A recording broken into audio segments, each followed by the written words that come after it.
Hey everyone, this is I Like Turtles for headsupsitandgo.com. Doing a video with my friend Blake today. He's here with me. Hey guys. We're doing dual commentary on a game we played against two games we played against each other at $100 reg speeds. We overlaid the hand histories so we could discuss both players' spots in depth. Yeah, so we're showing both our whole cards. We haven't really been through these games as well, so we're just going to be sort of learning as we go. So we'll just be talking through all our thought processes, like what we were thinking at the time of the hand. So hopefully that'll help everyone learn just as we do. So Yep. We'll start off now. The cards had a bit of delay at first, but hopefully it's not too bad. Yeah, Ash raised ace-3 here. Yep. There we go. Three off. Obviously pretty standard fold.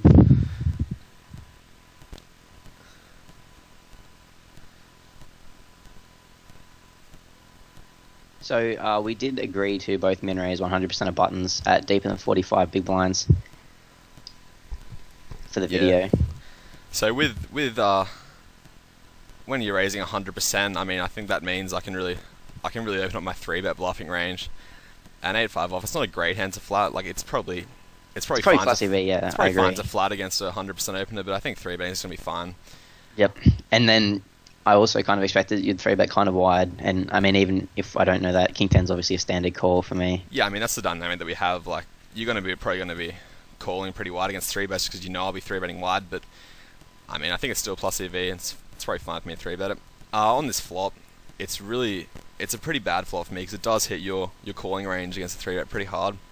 Yeah, so and also you have very poor barreling equity in this spot. Yeah, I really have no equity at all here. And there's like no good turn barrel cards for you. Yeah, so I ended up just. And then when you check to me, I think betting in my spot's pretty good. I can set up multiple barrels. I've obviously got real sweet equity. Yeah, obviously that's fine.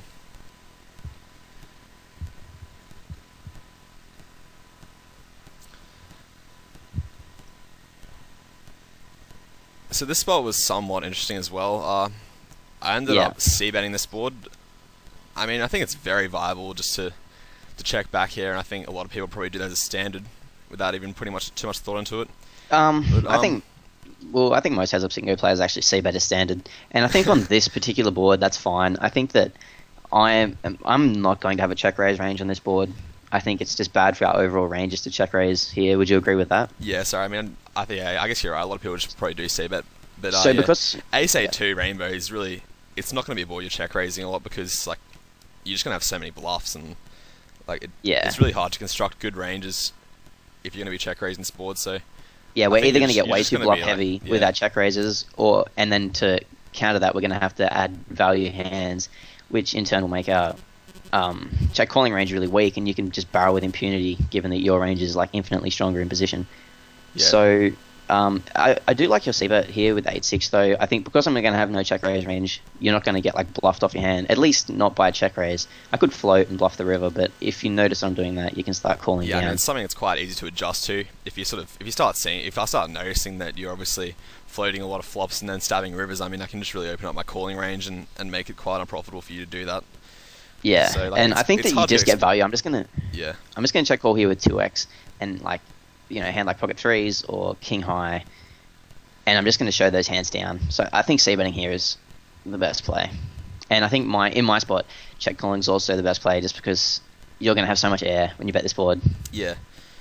So by the river, that gives me 2 pair. Which brings this spot was really interesting on the river. I think my check's pretty standard. Obviously, just try and get to showdown.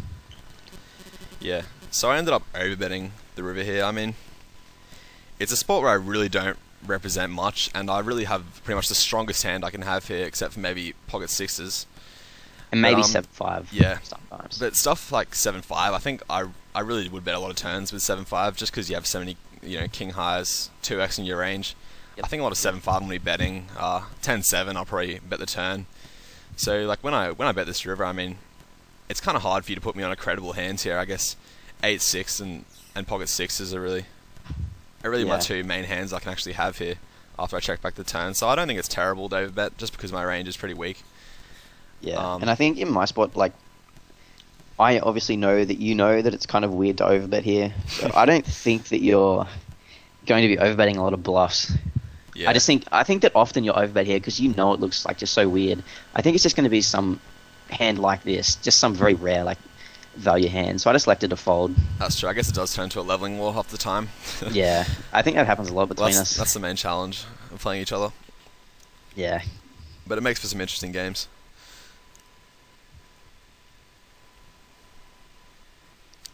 So I guess 5-2 off is probably one of the hands I'm not going to be playing.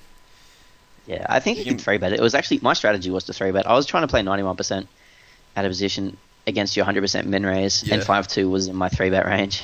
Well, that's reasonable. Yeah, I was sort of just still folding the bottom of my range here. You can play very wide against 100%, obviously, but... Yeah, I flat 5-6 out of position, which, I mean, I think that's fine. It's actually...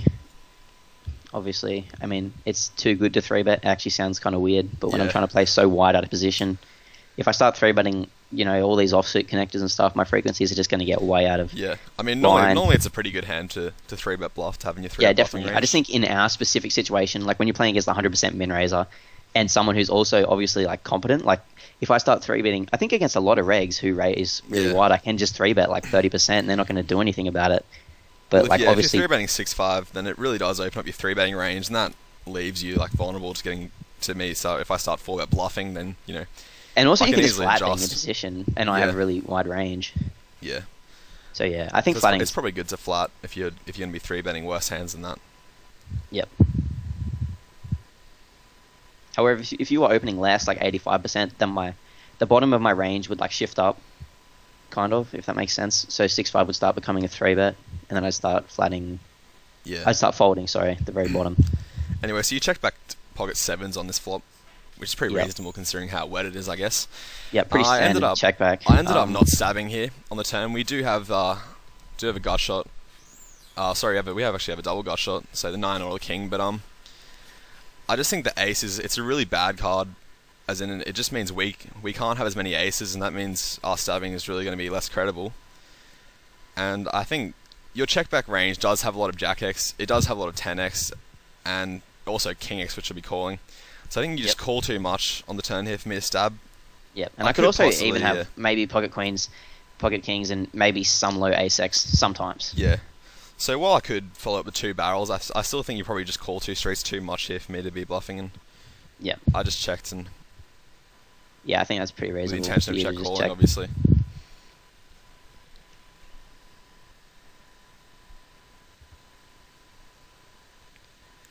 Yeah, I don't think betting's terrible, but the ace just really isn't a good card for our range in terms of what we can actually have here that would be stabbing. And then you have to check the river, because basically I still have a lot of showdown value. Well, a lot of hands that want to get to showdown, and also like once you check the turn, you don't really rep too much. Yeah, I mean I don't think I can fold you off much on the river. Yeah. Like queen high is probably going to be good half the time anyway. Yep.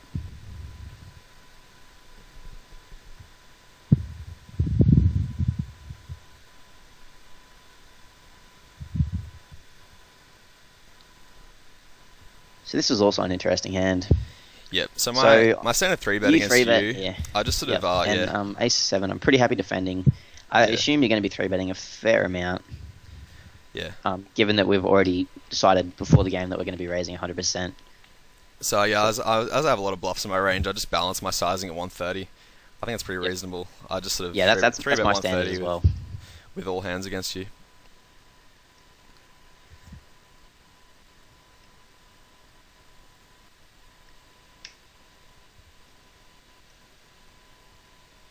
So I think this is pretty well on the flop.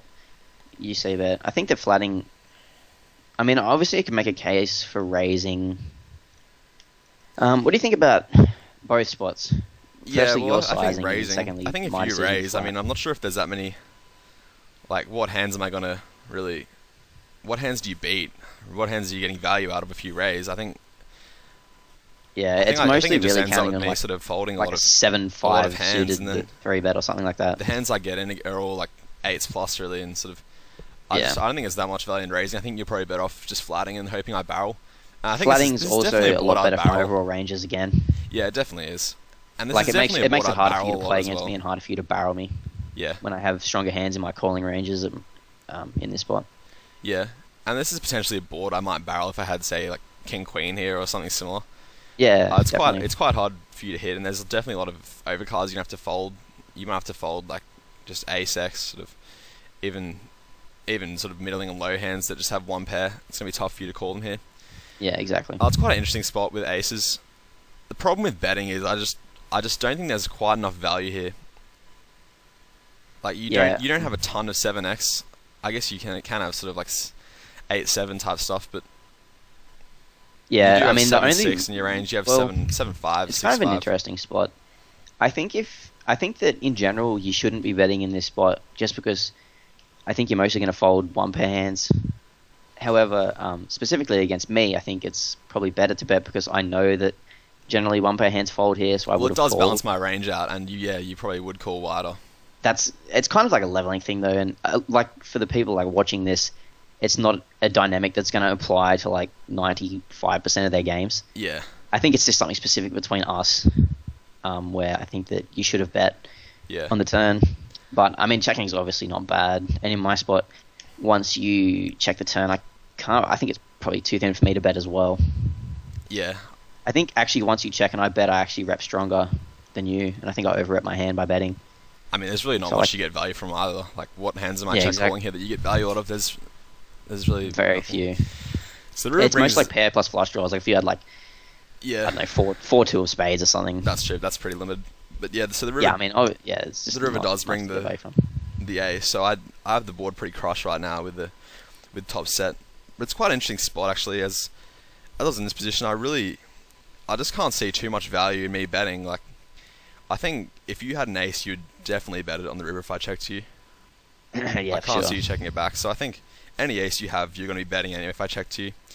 And there's still quite a few bluffs you could have. I thought if I checked, then I think you can rep an ace that just ace high that's floated and try to make a stab with this if you maybe had, I don't know, say 8-9, 10-9 type hands. So I think you're definitely bluffing this some percentage of the time. Maybe not a huge percentage, but I just think there's not enough value in betting. So I ended up just check calling in the spot.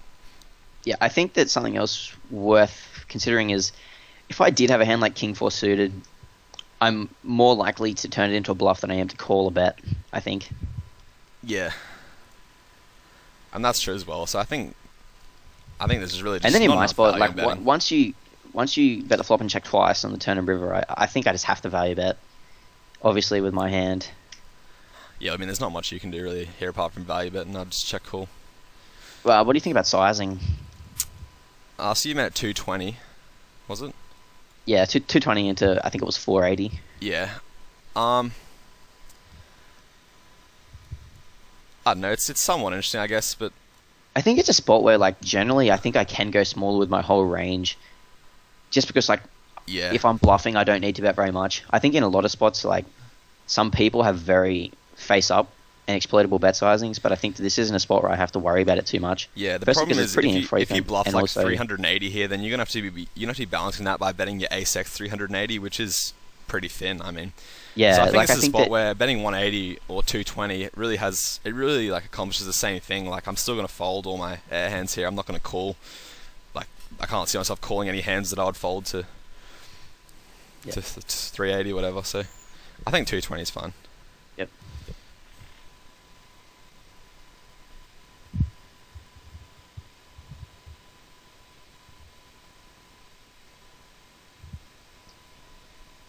So 9-4 off as we were raising 100%, yeah. Pretty good hand to flat out position, and yeah, obviously we're raising 100%. It might be somewhat marginal against a good opponent to raise it, but I mean, it's not terrible. I don't think raising 100% is ever going to be terrible unless you're versing an insane 3-better. Yeah. Back to the turn spot. So I could have double barreled here after I c-bet. It's a relatively dry flop. The problem with this hand, I think it's just it really is the bottom of our range here. Like we just have zero equity. We only have 1 over to the 7 and a really weak kicker, so like I think considering we have so many hands that can barrel in this spot, I think we still have to check some hands as well just to keep our range somewhat balanced.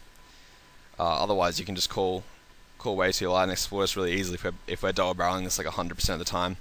So I just think just because this is a hand that has such little equity on this board, it's probably best to just check back and give up for this time. Yep. Yeah, I agree completely. If you are betting this, your frequency is just going to be ridiculous, like way too high. And against like anyone who's competent, it's very exploitable. Yeah, I mean against a lot of people, they aren't going to recognize that. And yeah, like against fish, I'd bet this all day. They're just going to fold their Yeah. Ace X, King X, You pocket will get a twos lot of all folds, the time. but the Or against problem weak is, like, regs if who I'm are double really barreling needy and against just you- kill the flop and fold the turn. Yeah. If I'm double barreling this against you though, like I can't see you folding sort of Ace X, King X type hands that often. When I Yep. just have so many bluffs in my range, like it's just immediately profitable for you to call them. Yep. And like if I was in your spot, I'd obviously check with the same hand.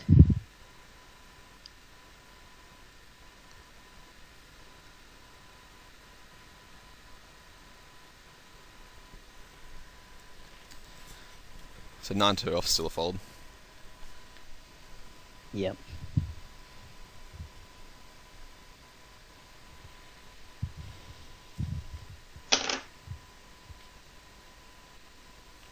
It's pretty standard. Yep. Not much to say about that. This hand was really interesting. So standard min raise and standard call. On this flop, I like to check back. I think that it's a spot where if you like recognize that I'm c betting with all these weak pairs and ace highs and stuff, then you can pretty effectively start check raising me a lot. So I generally just don't even like to get into that spot in the first place. So I just prefer to check back these kind of hands. Yeah, and there definitely is a lot of hands I can check raise on this board that are going to have some decent equity, like sort of 10-9 type hands will have Basically good anything, backdoors, two overs, and really there's a lot of gut shots, like even 6-3 type stuff. 6-3 suited if I have that in my flatting range. Basically anything you yeah. flat from the big blind is a viable hand to check raise on this flop. Yeah, so for that reason, I think it's probably best that you probably check back middle pairs like this, because I can just check raise so much of my range. Like you look at even 7-3, that's a good check raise. Yeah, and it's not even so much about being worried about like the check raise. It's just the subsequent barrels. Yeah, That are and this just, is again, it's just going to be way too hard to get to showdown this is a against good someone board who's for me to competently barreling after they. If they don't follow up their check raises, then we can just bet call the flop. But yeah. I assume that if you're check raising light, you're going to be barreling. Alright, and this was a spot where I think I might have made a mistake here. I think probably the best option is just to check call. The problem with betting is, again, we really don't get too much value. I think most of the hands that call us are already ahead of us. The one positive to betting, I think this is why I bet, is because if we do hit a spade, or we do hit the 3 on the river, then we can sort of double barrel the river. We've built a reasonable pot, and I think like we can get quite a few calls just because our line doesn't seem... I mean, it's kind of hard for us to hit the queen perfectly. It would have top pair every time here, so I think we definitely have a ton of bluffs in our range. But the problem is, I mean, this hand is a bluff when it comes down to it, so I think all the times we miss the river, we're just going to end up getting called too much if we bluff. So I think we just have good enough equity. You have showdown value, so I think this really should be a check call here. Yeah, I also think can you just pause that for a second? I think that I do check back some air on the flop. Like I don't bet all my air, and against my air, you're better off checking, obviously. And as you said, like the only real reason I think betting is good is just because on a spade river, you can value bet more and thus bluff more, because a spade river is obviously a pretty good bluffing card for you. But yeah, I would prefer check calling in your spot. Yeah, I agree. I think it's a check call.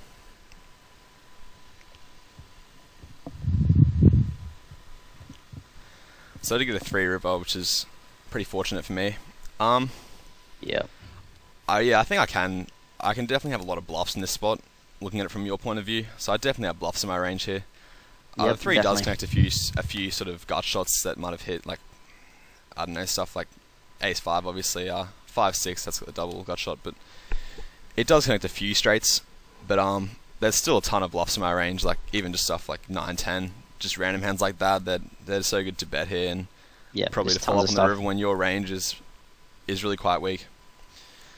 So for that reason, I think I have to bet fairly big, seeing as I'm just about, again, the top of my range here. Yep, and also it's better, like theoretically, the bigger you bet, the more you can bluff and stuff Yeah, like it that. is. Also, in kind of a leveling way, it might make me more likely to call. And I think it's for the exact reasons that I have so many bluffs here that you really have to call this hand, because my range Also, just like really I'm isn't that kind of strong. close to the top of my range, if you think about it. Like most of my 8x or better bets the flop. I don't really have many. As far as like better hands that I have here, I mean, I guess I have like 4-3, 2-3 sometimes, pocket threes, I guess. But is it But really like- that relevant though when I bet like this? Because I think my range is somewhat polarized. Yeah. Like I'm not sure if this being the best hand in your range means a whole lot. Yeah, I mean, it obviously has some relevance in that, like, we don't really want to be folding the top of our range, especially against someone who's aggressive, I think. Yeah, but it doesn't really matter in this hand when I think the top of your range is pretty close to the bottom of your range in terms of hands you would call here. Like, well, I guess, yeah. The only difference is if I turn a hand like 2x into a bluff here, which, I mean, that's probably not a great spot to do it in. Yeah. So I think, I mean, Jack 4 is as good a hand as any to call with, but I do have a lot of bluffs here, so I can't really fold a call from you.